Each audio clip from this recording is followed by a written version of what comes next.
Welcome to the Lean Health Tech Podcast, where industry professionals discuss trends and topics where efficiency, healthcare, and technology meet. My name is Taryn Shipley, and I'm your host. Our guest speakers today are Andrew Escobar and Emily Mischel. Andrew is the Chief Operating Officer at Pulmonary Services Consultants, and Emily is the CEO and co-founder of Flex Together. Thanks for joining us, guys. Thanks for having us. You guys are kind of a dynamic duo when it comes to diagnostics and management of chronic pulmonary conditions. So Andrew, let's start off by hearing a little bit about what you do, and then we'll jump into what Emily does. As you stated, I am the COO of Pulmonary Services. We are located in Ocala, which is in Central Florida. We have been doing mobile pulmonary function testing for the last 15 years, and we do full PFT studies, pre and post spirometry, MVV, lung volumes, lung diffusion, and we bring it all mobily into the primary care setting. And we also do submaximal exercise testing. So you're focused on the initial detection of a pulmonary condition, right? Yes, that is correct. Our main goal is to empower the primary care doctor in regards to early detection, diagnosis, and treatment of the pulmonary disease patient, mainly COPD and asthma. And then once those patients have been identified, Emily, that's kind of where you guys step in, right? Yeah, you got it. So at Flex Together, we are radically expanding access to pulmonary rehabilitation. Currently, nationally, less than 4% of chronic lung disease patients are actually getting access to pulmonary rehab.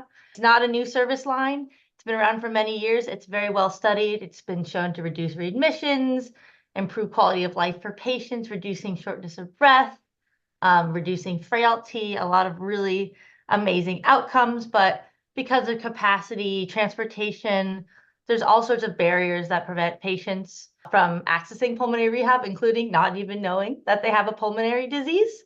And so we're able to use our physical, speech, and occupational therapy services to be able to really fully help patients, both in terms of physical activity with those one-on-one sessions, but also cognitive and emotional wellness that comes with respiratory disease to really, help patients breathe strong and live more active and fulfilling lives. And, in our work with Andrew, a lot of our patients are not making it to pulmonary care and pulmonologists. And so being able to not only see patients with referrals from pulmonologists, but also trying to get ahead of the curve, finding those patients who are still in primary care and be able to get them respiratory services with that oversight from the primary care physician as well.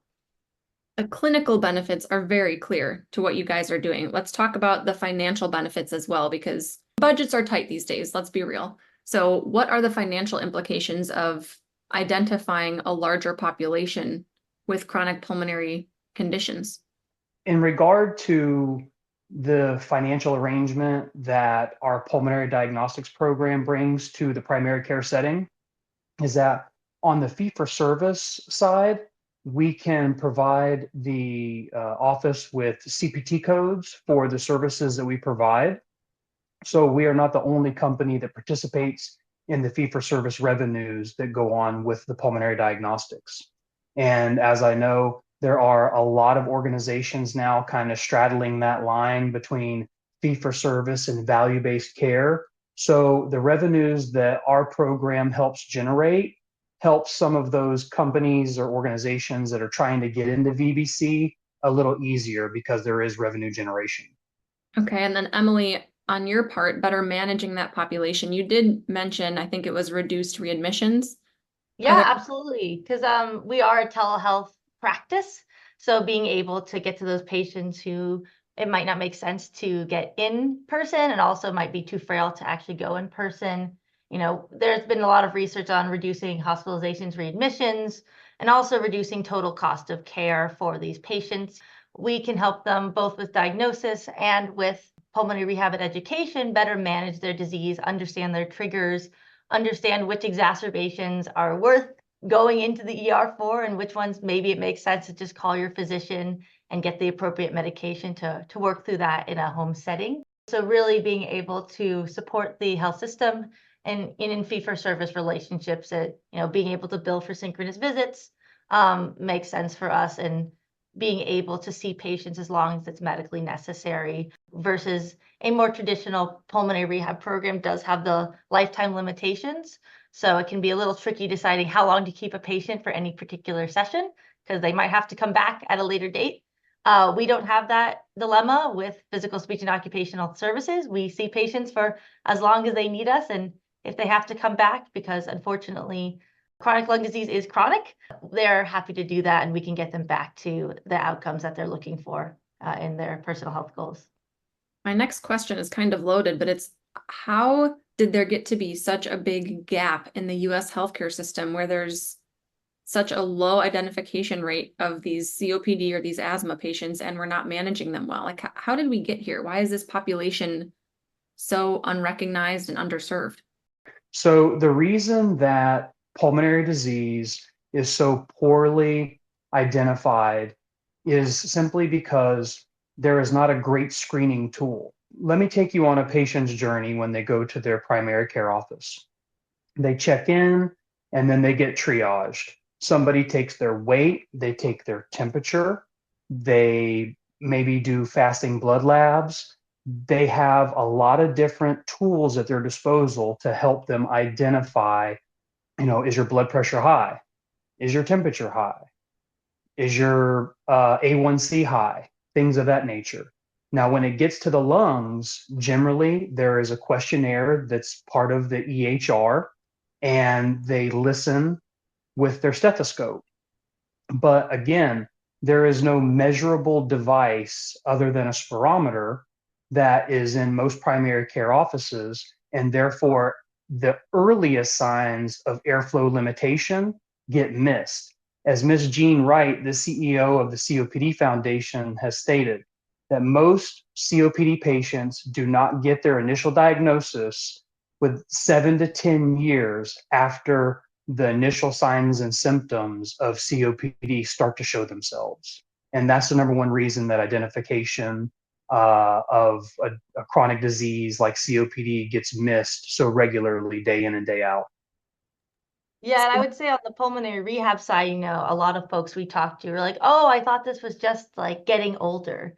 Sort of within the healthcare ecosystem, as Andrew and I have been going around, we've been pitching, et cetera, we get a lot of comments that, oh, that's so niche. But it really isn't niche. There's 53 million chronic lung disease patients in the country, and that's just the ones that we've been able to find and diagnose. Already, I think it estimated at least 16 million long COVID patients. It's a growing space, but for whatever reason, even following a respiratory pandemic, it seems to be a little bit of the stepchild of the healthcare system. To Andrew's point, that we're not prioritizing finding these patients. I think a lot of these patients, at least on the COPD side, it comes from smoking, and so there's a lot of shame in having COPD, which is totally not needed or necessary or even helpful.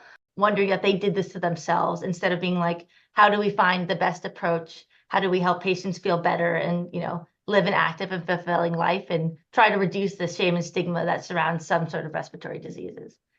What are some examples of folks that you've partnered with? Are you partnering with large healthcare systems, with private practices like direct primary care clinics, skilled nursing facilities, rehab centers?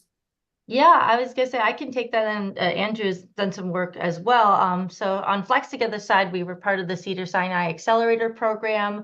We're part of the Project Healthcare Program with the Nashville Entrepreneurship Center. We've also worked with the AARP Foundation and had some great collaborations incoming with institutions like UCSF and some other ones down the pipeline.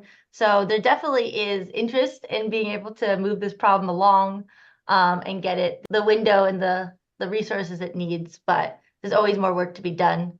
And Andrew, I won't speak for him, has been doing this work for over 15 years, and I'll let him speak more about the collaborations he's had. Over my time in pulmonary diagnostics, we have seen the shift from fee for service over to this new value-based care model. And being that we're here in Central Florida, there is a lot of Medicare Advantage.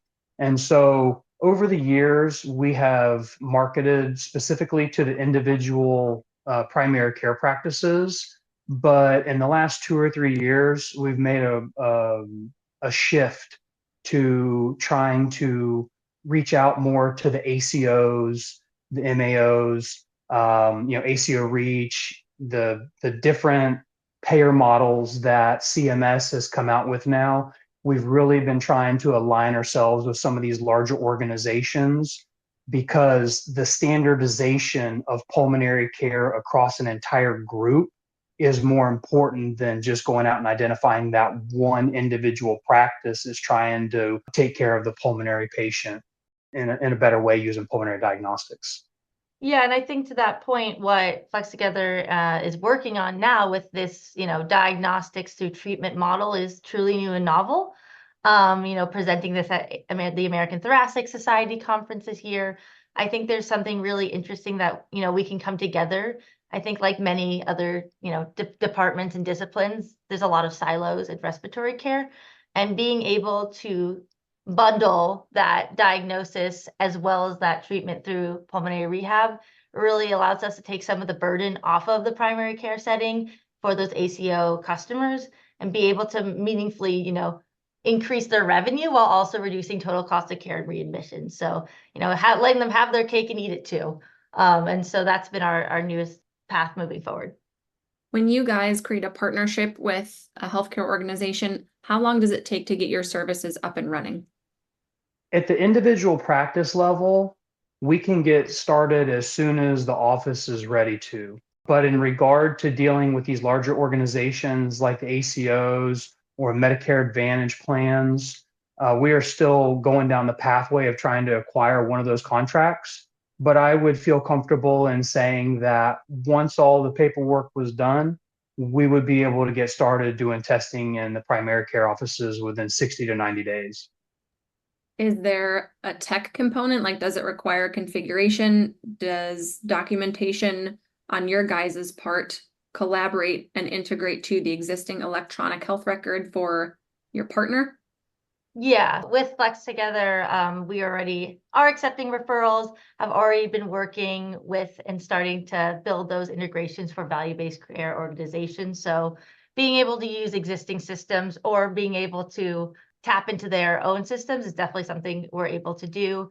I think part of the Flex Together and our work with Andrew is really giving physicians an insight into what is happening. A lot of sort of traditional models have a little bit of a black box problem that we don't know if patients are getting in, we don't know what patients are doing once they're there. And what we're able to do, because we're a tech-enabled service, we're able to be able to track RPE, also CAT scores, MMRC, obviously all the diagnostic testing that Andrew is doing, and be able to relay that back to the physician as needed as it's coming in, and be able to really spot things that might be out of our scope and be able to facilitate those organizations getting involved quicker. Because for us, we're seeing patients 2 to 3 times per week. We have a lot of insight on that patient, and so we can sort of tell if they're at risk for exacerbation and be able to send relevant notifications back to their provider to be like, hey, it might be time to reach out. There might be something coming up the pipe. So really working with those existing systems to ensure that patients get the best outcomes. Where are you guys headed in the future when it comes to company goals and expansion? Always looking for more partners, resources, collaborators to help us solve the problem. We're rolling out in several states. Fee-for-service model, we are state by state, but in a value-based care setting, we're really willing to go where the problem is. We see a lot of activity in the Southeast because if you follow, smoking, you generally follow respiratory disease. And so that's sort of where we're looking, but we're really open to collaborating with folks that really understand the scope of this problem and want to be able to meaningfully expand access to care for these individuals. Andrew, do you have future plans for expansion and scaling as well? Absolutely. The Central Florida market has been very good to us on the diagnostic testing side of things, but I have really learned through the last couple of years that this problem extends itself beyond the borders of Florida.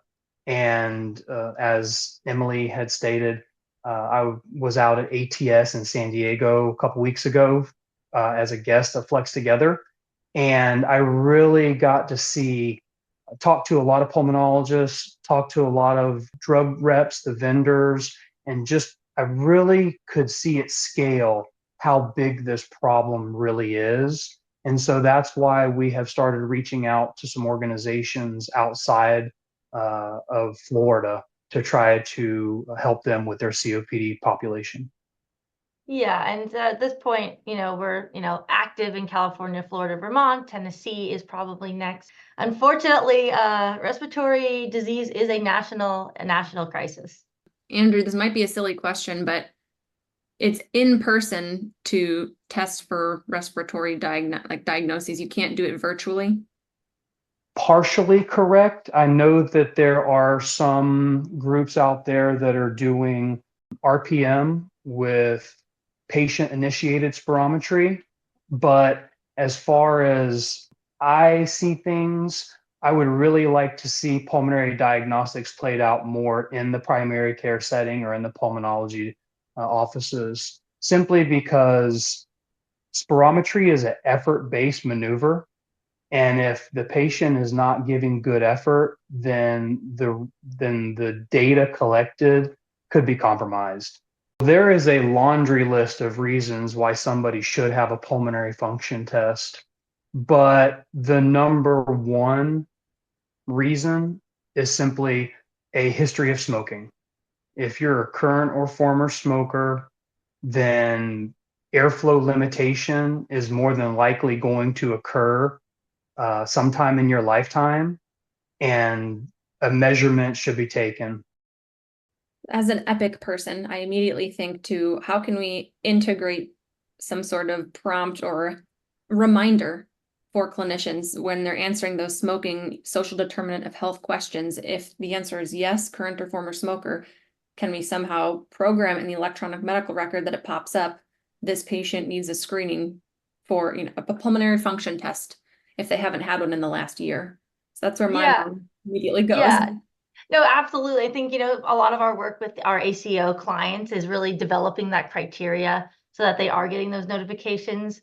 The other way that we work with these customers is, giving them our criteria and having them spit out a patient list. We're able to contact those patients directly, get them scheduled in for the PFT, because as it's one thing to know that you should be doing something. It's another thing to have the bandwidth and the capacity to actually do it. So part of what we offer our clients is not only criteria that, through Andrew's work with these patient populations is, a really great way to discover that there might be undiagnosed patients in your population, but also the effort to actually get them in the door, get them to their primary care office or wherever they happen to be seeing that provider, get them screened, and then actually be able to do something with that information.